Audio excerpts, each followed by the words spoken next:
to the Kanavos Show, everyone. I am your host, Kathleen O'Keefe Kanavos, but my friends all call me Kat, so I hope you will too.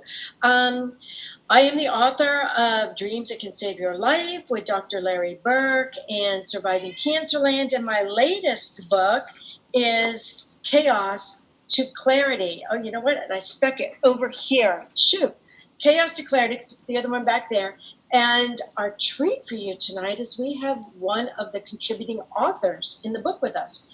Why is Chaos to Clarity doing so well on Amazon? Well, because our world is experiencing a tremendous amount of change that can affect us through the butterfly effect. In other words, when the butterfly in China flaps its beautiful wings, we can have wind shifts here in our country because we're all connected through universal oneness. We all share heart space on this planet. So in this book, from their darkest moments to their happiest outcomes, these authors share every second with you. And our guest tonight, let me tell you a little bit about her. Stephanie Redfeather, Dr. Stephanie Redfeather, is the author of the book, The Evolutionary Empath, and it's a practical guide to heart-centered consciousness. As an ordained shamanic minister, her passion is to help fellow empaths embrace their soul's calling to evolve humanity to the next stage of consciousness. And if you're watching on the Facebook Live page right now, her website is right below the poster, and it is www.bluestartemple.org, and that's BLUESTARTEMPLE.org. Welcome to the show, Stephanie. Thank you so much, Kat. I'm so excited to have you here because we share so much in common, Stephanie. We're both now published through Inner Traditions. I know, it's so exciting. Your book just came out through Inner Traditions, and mine is with Dr. Larry Burke, so I'm very excited. So first of all, I just want to ask you for our audience as well, what is a shamanic minister? Yeah, well, it's a minister that is shamanic. So, I did not follow a traditional path of ordainment, so I didn't study a particular dogma or doctrine. One of my mentors, her name is Linda Starwolf. She created shamanic breathwork. I got my master's and doctorate through her university.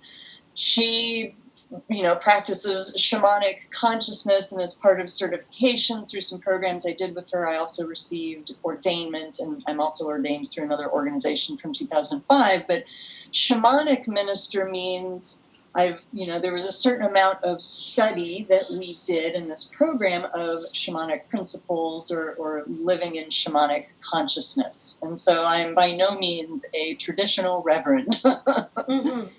Well, great. I mean, that's very interesting. And I know that I was getting some texts that were saying, what does it mean, shamanic? So I said, well, I will ask her on the show and you can answer her. And you did. So your story in Chaos to Clarity, Sacred Stories of Transformational Change, which again is right there behind me with the green cover, is in part 4. Life Journey in Identity, The Long and Winding Road. And the title of your story is Time to Get Out. And, we all reach that point in our life, I think, where we realize we have to make a change. It's time to get out. It's time to make a change. But just the thought alone is so frightening. So if you would, please tell us your story's challenge. Mm-hmm. Well, it's to put it all in a greater context. I was a very creative, intuitive child. I went to a performing arts school like the TV show Fame, so I danced and sang and performed. And then fast forward a few years, and I got a math degree and became an Air Force officer. So it's kind of like which one of these is not like the other, And so, I never in my mind committed to a 20-year career. I just decided I'm going to stay in as long as it makes sense. And I was in for 10 years, but about the, 8.5, 9-year mark, I started getting this little calling in my heart, and I'm surprised I heard it, that said it's time to get out. And so it wasn't like, hey, I know what I'm going to do next. It's time to leave. It was, it's time to get out. Now what am I going to do? And so at that point in my life, I had not experienced my spiritual awakening. I did not know I was an empath. All of the sort of right brain, feminine expression had long been locked away. I'd been living in a very masculine world, very left brain. And so, by God, I was going to plan the thing, and my financial advisor with the company I'd been with for 10 years said, well, Steph, you're really good with people. Have you thought about being a financial advisor? And I was like, well, sure. And I kind of liken it to like the first person that pays attention to you in grade school of the, like your first boyfriend or something like, oh, you like me? Oh, okay, cool. You're paying attention to me. All right, I'll like you back. So I'm like, sure, I'll be a financial advisor. And thought that's what I was going to do for the next 5 or 10 or 15 years. You apply yourself, you invest the money, you take your exams, you do your interviews, I'm ready to go. And after 6 months or just before 6 months, I quit because I hated it. And I lost probably $25,000 at least because I didn't stay in long enough to recoup what I invested.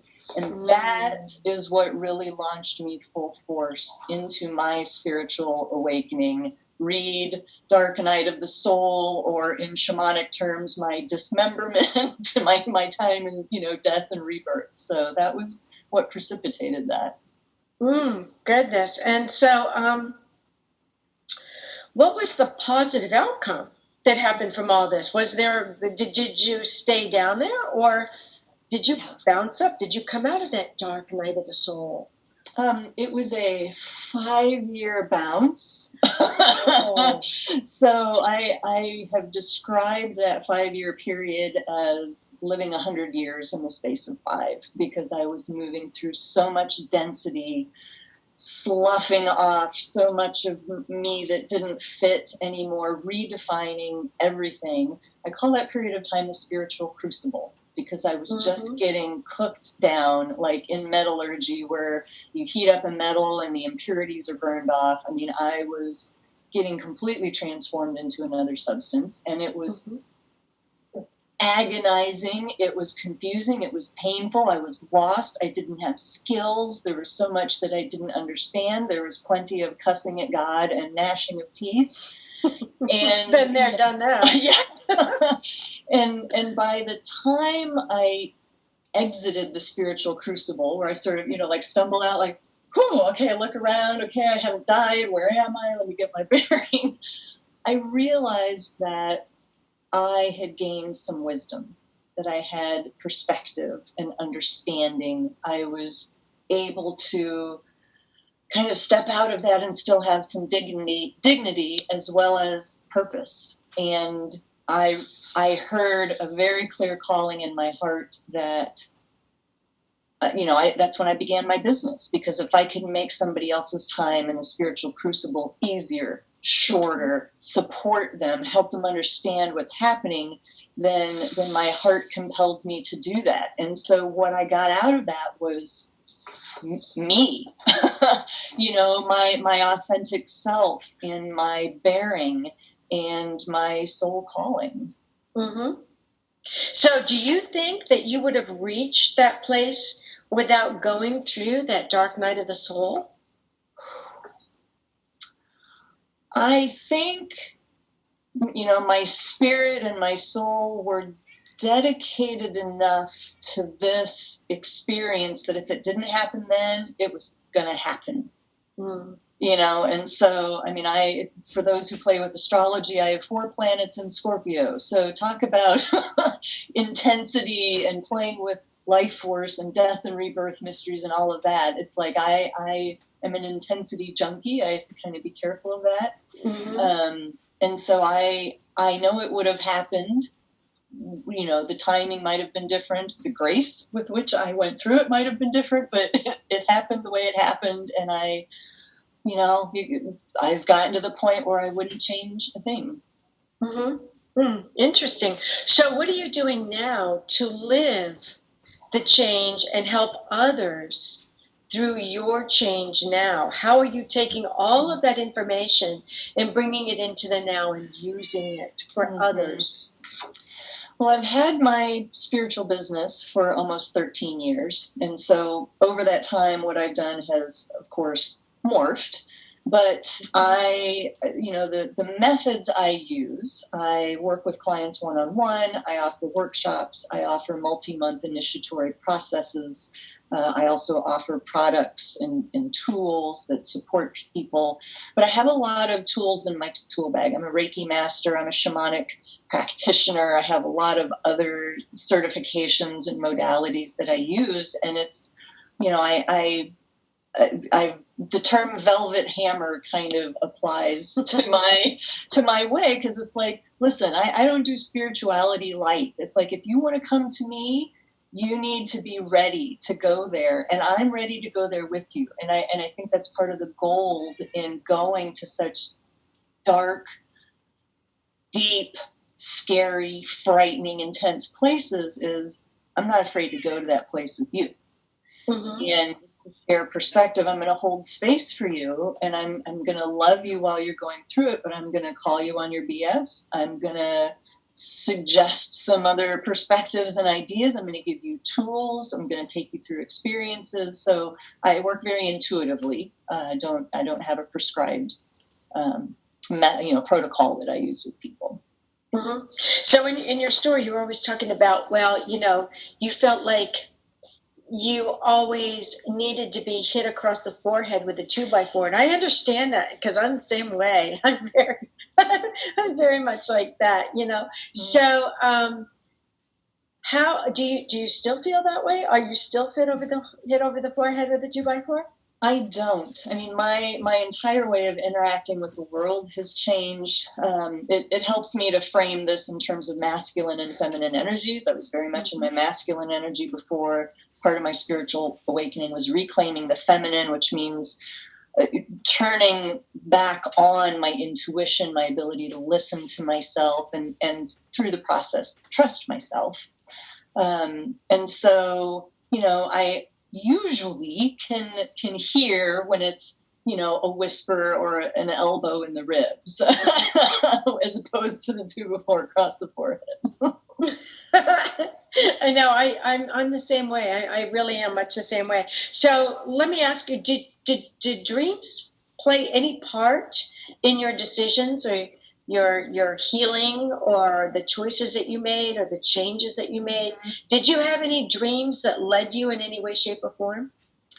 I very much believe in the power of dreams. I know I process a lot, and then I kind of leave my body and go off with, masters and do things. But I don't, to this point in my life, I haven't consciously worked with dreams as a modality for me. For me, more of it is conscious, awake, altered states of conscious, like naturally induced, shamanic journeying and, breath work and a variety of other things to receive downloads or communications. And so dream work wasn't a huge piece for me, but that doesn't mean it's not valuable or useful. So looking back on all of this, is there anything, I know you said that no, you're not sure that you would have changed anything, but now looking back, is there anything that you would have changed that you went through if you had it to do again? In other words, if you knew then what you know now, would you have done anything differently? It's always such a hard question, because if I knew then what I know now, I wouldn't have to have gone through it. I would have known it. Yeah. What I do have, while I wouldn't change anything, I do have some regrets in that my ignorance or my inability to hold a certain space or be a certain way hurt other people. And I think we all have those stories. And I regret the people that I hurt because of my lack of consciousness or maturity or wisdom. And have you ever come to terms with that? Have you ever faced them and said anything, or is this just strictly you? For the most part, yes. I mean, one of them is my first husband. There are, like for example, he's a musician. I used to sing. He bought me a bass guitar. We played together. We sang together. I loved that. And there are so many times I look back and it's like, no, I don't want to sing tonight. My voice sounds weird. Or just, all of the ridiculous excuses you make. And now I want every one of those moments back because I so loved that expression and miss it still, and my current husband knows that. So. So, well, that's interesting because you have come to terms with that then, and that's a big change. So, what would you like to leave our audience with as far as your feelings about moving from chaos to clarity, the butterfly effect, chaos, in the world, changes that are happening? I mean, many people who are listening to us are empaths. Some of them just don't know it, or they wouldn't be listening to us. They're being drawn to the work that we do for a reason. What would you like to say to them if they are suffering right now? Well, two things. First of all, you're here for a reason. And in my book, The Evolutionary Empath, I talk about how I believe that empaths are here to help humanity ascend to the next level of consciousness, that our collection of sensitivities and our slightly different energetic physiology are actually the way forward, if you will. But one of the analogies that I use that helps me that I'd like to share, because people will ask, well, how can you say that humanity is ascending in consciousness? Read the news, look outside, really? And what helps me is, if you think about temperature moving from winter to spring, every day is not necessarily warmer than the day before. Especially here in the Midwest, you might have a 50-degree day, then you're back down to 29 and snow, and then you shoot up to 60, and then you're at 45. But if you graph that out and chart it, it's going to trend upwards. The weather's getting warmer. So if you draw that out to a little bit longer period of time, maybe we have a year up and a year down, if you will, or 5 years up and 5 years down. But we have hit critical mass in consciousness that even though you may not be able to look outside and have proof that we are ascending, that we are raising in vibration, if you can draw out to that bigger picture, I know that helps give me perspective and hope when I can't see it in my physical world. Beautifully said. Yes, and I believe that our world is going through growing pains, and that's what they are. Whenever something changes, you have a bit of a growing pain, even if it's something very positive. For instance, just getting married. Now all of a sudden you have to think in terms of we instead of me, and that's to me a growing pain. So I want to thank you so much for being on the show with us today. Again, Time to Get Out by Stephanie Redfeather, and she is in section 4 of Chaos to Clarity, Sacred Stories of Transformational Change. And we hope you'll be back I don't think we have a show next Wednesday. We don't. We're going to take the time off for the holidays. So happy holidays, everyone. Happy holidays to you, Stephanie. And we'll see you all in the new year, 2020. Great vision.